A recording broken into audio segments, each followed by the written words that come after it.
அஸ்ஸலாமு அலைக்கும் வரஹ்மத்துல்லாஹி வபரகாத்துஹு. சூரத்துல் ஃபஜ்ர். இந்த சூறாவுடைய கருத்துக்களும் விவாதங்களை பற்றி பார்க்கலாம் ஃப்ரெண்ட்ஸ். அதுக்கு முன்னாடி சேனலை சப்ஸ்கிரைப் பண்ணாதவங்க சப்ஸ்கிரைப் பண்ணுங்கள். அதே மாதிரி வீடியோக்கு லைக் போடுங்க. இந்த அத்தியாயத்தின் முதல் சொல்லாகிய அல் ஃபஜ்ர் இதன் பெயராக சூட்டப்பட்டுள்ளது. இறக்கப்பட்ட காலம். மக்கா நகரில் இஸ்லாத்தை ஏற்றுக்கொண்டவர்களுக்கு எதிராக கொடுமைகள் புரிய தொடங்கியிருந்த நேரத்தில் இந்த அத்தியாயம் இறங்கியது என இதன் கருத்திலிருந்து தெரிகின்றது. ஆகவே தான் ஆத், சாமுத், ஃபிர்அவுன் ஆகியோர் அடைந்த கதியை குறித்து மக்காவாசிகளுக்கு எச்சரிக்கை செய்யப்பட்டுள்ளது. கருத்துக்களும் விவாதங்களும். மக்காவாசிகள் நிராகரித்து வந்த மறுமை நாளின் நட்கூலி மற்றும் தண்டனை ஆகியவை உண்மையே என நிரூபிப்பதே இந்த அத்தியாயத்தின் மைய கருத்தாகும். இந்த நோக்கத்திற்காக அனைத்துக்கும் முதலாக வைகறை நேரம் 10 இரவுகள், இரட்டை, ஒன்றை மற்றும் விடை பெற்றும் செல்லும் இரவு ஆகியவற்றின் மீது ஆணையிட்டு மக்களிடம் இவ்வாறு கேட்கப்படுகின்றது: நீங்கள் எதை மறுக்குகின்றீர்களோ அது உண்மையானதென்ன சான்று பகிர்ந்திட இவை போதுமானவை அல்லவா? அதற்கு பிறகு மனித வரலாற்றிலிருந்து ஆதாரம் காட்டிய வண்ணம் ஆத், சாமுத், ஃபிர்அவுன் ஆகியோர் அடைந்த கதி எடுத்து காட்டப்பட்டுள்ளது. அவர்கள் வரம்பு மீறி சென்றபோது அல்லாஹ் அவர்கள் மீது வேதனையின் சாட்டையை வீசினான் என்று கூறப்பட்டுள்ளது. அக்கிரமக்காரர்கள் அடைந்த இந்த தீய கதி ஒரு உண்மையை உணர்த்துகின்றது. அந்த உண்மை இதுதான்: அதாவது இப்பிரபஞ்ச அமைப்பை குருடும் செவிடுமான சக்திகள் இயங்கிக் கொண்டிருக்கவில்லை. மாறாக ஒரு நுண்ணறிவு மிக்க ஆட்சியாளன் இதன் மீது ஆட்சி புரிந்து கொண்டிருக்கின்றான். பகுத்தறிவையும் ஒழுக்க உணர்வையும் அளித்து இப்பிரபஞ்சத்தில் செயல்படும் அதிகாரங்களை இறைவன் எந்த மனித படைப்புக்கும் வழங்கியிருக்கின்றானோ அம்மனிதனிடம் கேள்வி கணக்கு கேட்பதும் அவனுக்கு நட்கூலியும் தண்டனையும் வழங்குவது இறை விவேகத்தின் நீதியின் தேட்டமாகும். இதற்கு பிறகு மனித சமூகத்தின் பொதுவான ஒழுக்க நிலை விமர்சிக்கப்பட்டுள்ளது. குறிப்பாக அதனுடைய இரு அம்சங்களையும் விமர்சிக்கப்பட்டுள்ளன. 1. மக்கள் ஒழுக்க நீதியான நன்மை தீமைகளை ஒதுக்கி தள்ளிவிட்டு உலகாயத்த கண்ணோட்டத்தின் அடிப்படையில் செல்வம், பதவி, அந்தஸ்து ஆகியவற்றை அடைவதை அல்லது இழப்பதை கண்ணியத்திற்கும் இழிவுக்கும் உரிய அளவுகோலாக கருதி கொண்டிருந்தார்கள். மேலும் செல்வம் ஒரு அன்பளிப்பும் அல்ல, வசதியின்மை ஒரு தண்டனையும் அல்ல. மாறாக அல்லாஹ் இந்த இரு நிலைகளிலும் மனிதனை சோதனை செய்து கொண்டிருக்கின்றான் என்பதை மறந்துவிட்டிருந்தார்கள். 2. மக்களின் நிலை எவ்வாறு இருந்தது எனில், அவர்களில் வலியவர்கள் இறந்தவர் விட்டு சென்ற வாரிசு சொத்துக்கள் அனைத்தையும் முழுமையாக தாமே சுருட்டி கொண்டு சொத்தில் பங்குள்ள எளியவர்களை விரட்டி கொண்டிருந்தார்கள். இந்த விமர்சனத்தின் நோக்கம் இந்த கொள்கையை ஏற்றுக்கொள்ள செய்வதே ஆகும். அதாவது உலக வாழ்வில் இத்தகைய நடத்தையை மேற்கொண்டிருப்பவர்களிடம் மறுமையின் ஏன் கேள்வி கணக்கு கேட்கக்கூடாது? கேள்வி கணக்கு விசாரணை நடைபெறும். மேலும் அது நடைபெற்றே தீரும்.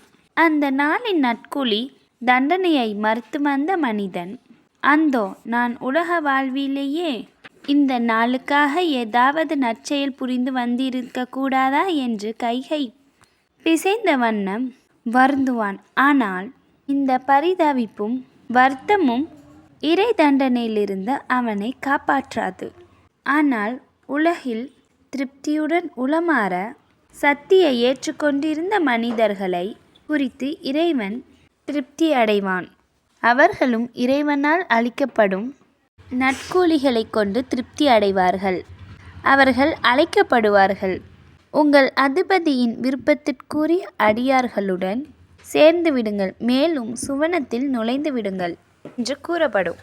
இந்த சூறாவுடைய பொருள்: வைகறை பொழுதின் மீது சத்தியமாக, மேலும் 10 இரவுகளின் மீதும் இரட்டை மற்றும் ஒன்றையின் மீதும் சென்று கொண்டிருக்கும் இரவின் மீது சத்தியமாக. அறிவுள்ள ஒருவனுக்கு இனியும் சத்தியம் தேவையா என்ன? ஆது கூட்டத்தாருடன் இறைவன் எவ்வாறு நடந்து கொண்டான் என்பதை நீ பார்க்கவில்லையா? அவர்கள் உயரமான தூண்களையுடைய நரகவாசிகள். அவர்களைப் போன்று எந்த சமுதாயமும் உலக நாடுகளில் படைக்கப்படவில்லை. மேலும் பள்ளத்தாக்கில் பாறைகளை குடைந்த சாமுத் சமுதாயத்தாருடன் மேலும் முளைகளுடைய பிர்அவுனுடனும் உம்முடைய இறைவன் எவ்வாறு நடந்து கொண்டான் என்பதை நீ கவனிக்கவில்லையா? அந்த மக்களோ உலக நாடுகளில் வரம்பு மீறிய செயல்களில் ஈடுபட்டிருந்தார்கள். அங்கு பெரும் குழப்பத்தை விளைவித்தார்கள். இறுதியில் அவர்கள் மீது இறைவன் தண்டனையின் சாட்டைகளை பொழிந்தான்.